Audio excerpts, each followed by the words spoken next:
910 நாட்களுக்கு மேல உங்க மண்ணுக்காக போராடிட்டு இருக்கீங்க.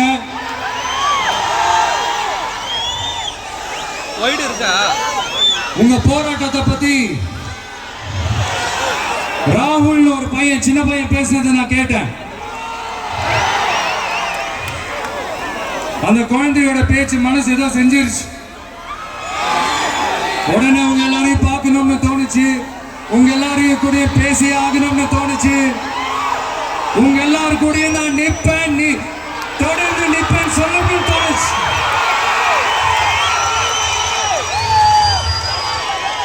ஒவ்வொரு வீட்டுக்கும் ரொம்ப முக்கியமானவங்க அந்த வீட்டில் இருக்கிற பெரியவங்க தான். அதே மாதிரிதான் நம்ம நாட்டுக்கு ரொம்ப முக்கியமானவங்க உங்களை மாதிரி விவசாயிங்க தான். அதனால உங்களை மாதிரி விவசாயிகளோட காலடி மண்ணை தொட்டு கும்பிட்டுதான் என்னோட பயணத்தை தொடங்கணும்னு ஒரு முடிவோட தான் இருந்தேன்.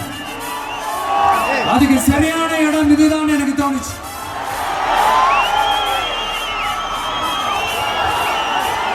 என்ன உங்க வீட்டில் இருக்கிற ஒரு மகனா என்னோட கள அரசியல் பயணம்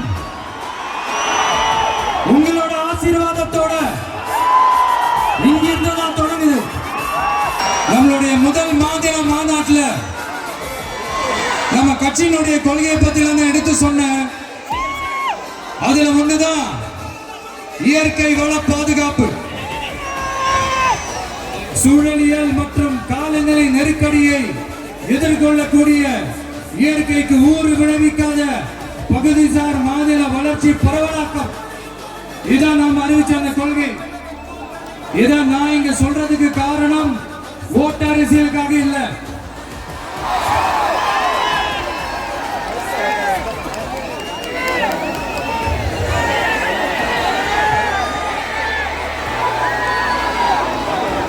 இன்னொரு தீர்மானம் அதே மாநில மாநாட்டில் நான் சொன்னேன்.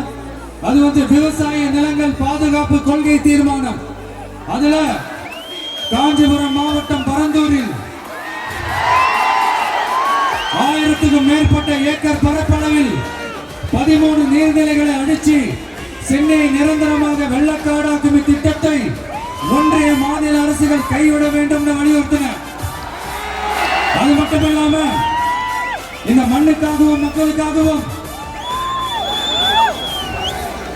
நம்ம விவசாயிகள் பாதிக்கிற இந்த திட்டத்துக்கு எதிராக சட்ட போராட்டம் நடத்தவும் தயங்க மாட்டோம்னு சொல்லியிருந்தோம். அதே இங்க உங்க முன்னாடி ரொம்ப ஸ்ட்ராங்கா வலியுறுத்துறேன். இந்த பிரச்சனையில நான் உங்களோட உறுதி அளிப்பேன். இன்னொரு முக்கியமான விஷயம், நம்மள ஆண்டுகிட்டு இருக்கிற ஒன்றிய அரசுக்கும் மாநில அரசுக்கும் நான் சொல்லணும்னு நினைக்கிறேன். நான் இங்க வளர்ச்சிக்கு எதிரானவெல்லாம் கிடையாது. ஏர்போர்ட்டே வரக்கூடாதுன்னு நான் சொல்லல, இந்த இடத்துல வரக்கூடாதுன்னு நான் சொல்றேன். இதை நான் சொல்லலன்னு வைங்களேன், இவன் வளர்ச்சிக்கு எதிரானவன் அப்படி இப்படின்னு சொல்லி ஒரு கதையை கட்டி ஆரம்பிச்சிருவாங்க. நமக்கு அதை பத்தி எல்லாம் கவலை இல்லைன்னு வைங்க. எல்லாத்துக்கும் மேல இன்னைக்கு இந்த பூமியில வாழ்ற எல்லா உயிரினங்களோட இருப்பையும் புவி வெப்பமயமாதல் பயமுறுத்திட்டு இருக்கு. அதனுடைய ரிசல்ட் தான் ஒவ்வொரு வருஷமும் இந்த மழை காலத்துல வெள்ளத்துல சென்னை சிட்டி எப்படி தத்தளிச்சுக்கிட்டு இருக்கிறத நம்ம பாக்குறோம். இப்ப ரீசன்ட் டைம்ல எடுத்த ஒரு அறிவியல் ஆய்வுல இப்படி ஒவ்வொரு வருஷம் சென்னையில வர ஃப்ளட்டுக்கு காரணமே இங்க இந்த சுற்று வட்டார பகுதியில் இருக்கிற சதுப்பு நிலங்களை நீர்நிலைகளை அழிச்சது தான் சொல்லுது. இப்படி ஒரு சூழல் இருக்கும் போது 90% ஆஃப் விவசாய நிலங்கள் 90% ஆஃப் நீர்நிலைகளை அழிச்சு இங்க இந்த பரந்தூர் விமான நிலையத்தை கொண்டு வரணும்னு எடுக்கிற அந்த முடிவை எந்த அரசா இருந்தாலும் அது மக்கள் விரோத அரசா தான் இருக்க முடியும்.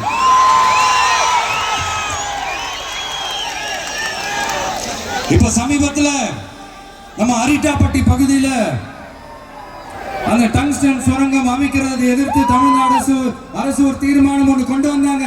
அதை நான் மனப்பூர்வமாக வரவேற்கிறேன். ஆனா அதே நிலைப்பாட்டை தானே இங்க நம்ம பரந்தூர் பிரச்சனையில எடுத்திருக்கணும்.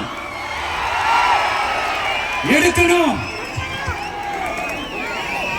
எப்படி அரிட்டாப்பட்டி பகுதி மக்கள் நம்ம மக்களும், அதே மாதிரி தானே பரந்தூர் மக்களும் நம்ம மக்கள். அப்படித்தானே ஒரு அரசாங்கம் யோசிக்கணும். ஆனா அப்படி செய்யலையே. ஏன் செய்யல?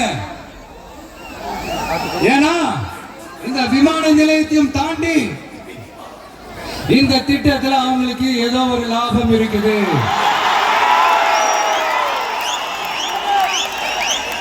அதை நம்ம மக்கள் தெளிவா புரிஞ்சு வச்சிருக்கிறாங்க. நம்மளுடைய ஆட்சியாளர்களுக்கு ஒரு சில கேள்விகள். நீங்க எதிர்கட்சியா இருக்கும் போது 8 வழிச்சாலையை எதிர்த்தீங்க, அந்த காட்டுப்பள்ளி துறைமுகத்தை எடுத்தீங்க. அதே தானே இங்கேயும், அதே நிலைப்பாடு தானே இங்கே எடுக்கணும். எதிர்கட்சியா இருக்கும் போது விவசாயிகளுக்கு ஆதரவு, ஆளுங்கட்சியா இருக்கும் போது விவசாயிகளுக்கு எதிர்ப்பா? எனக்கு புரியலையே.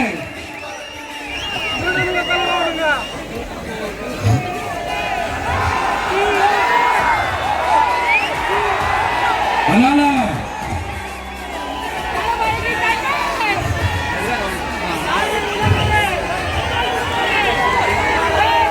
இனிமேலும் சொல்றேன், உங்க நாடகத்தெல்லாம் பார்த்துக்கிட்டு மக்கள் சும்மா இருக்க மாட்டாங்க. நீங்க உங்களோட வசதிக்காக அவங்களோட நிக்கிறதும் அவங்களோட நிக்காம இருக்கிறதும், நாடகம் ஆடுறதும் நாடகம் ஆடாம இருக்கிறதும், அது சரி. நம்புற மாதிரியே நாடகம் ஆடுறதுல தான் நீங்க கில்லாடிகளாச்சு.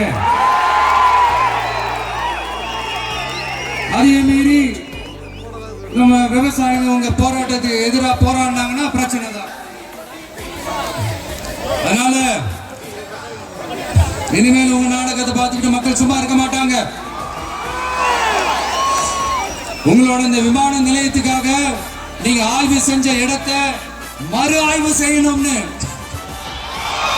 ஒன்றிய அரசுக்கும் மாநில அரசுக்கும் நான் கேட்டுக்கிறேன். விவசாய நிலங்கள் இல்லாத இந்த பாதிப்புகள் குறைவா இருக்கிற இடங்களா பார்த்து உங்களுடைய விமான நிலையத்தை கொண்டு வாங்க. வளர்ச்சி தான் மக்களின் முன்னேற்றம். ஆனா அந்த வளர்ச்சின்ற பேர்ல நடக்கிற அழிவு மக்களை ரொம்பவே பாதிக்கும்.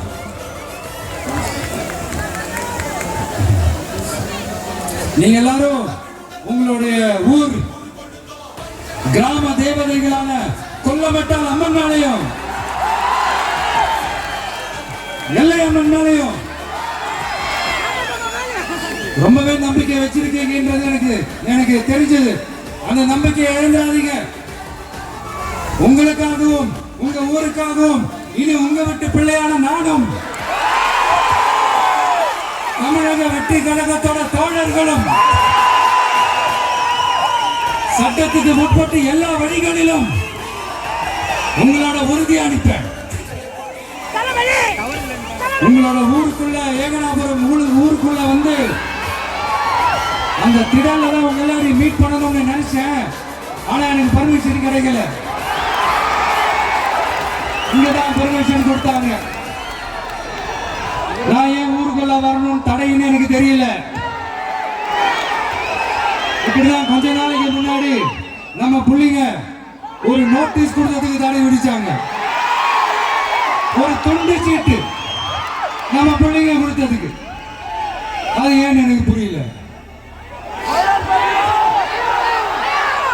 அதனால கான்பிடண்டா இருங்க, நல்லதே நடக்கும்,